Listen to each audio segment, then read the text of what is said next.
Hi everyone, welcome to Graphic Solution Tricks channel. Today we will show you how to use the spotlight visual effect in Camtasia. First, open Camtasia, import the video you want to apply the spotlight effect. Select the video clip on the timeline. Go to the Visual Effects tab.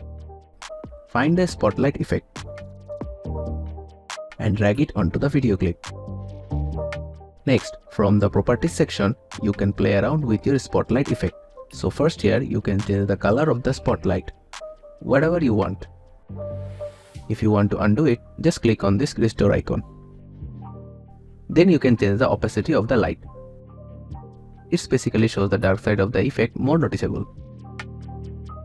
Then you can adjust the brightness of your video, which is the effect are spotting.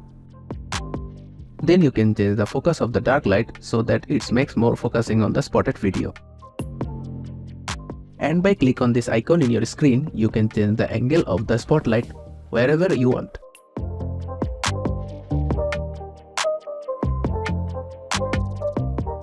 That's it. If you find this video helpful, please make sure to subscribe our Graphic Solution Tricks channel and click the bell icon for more updates.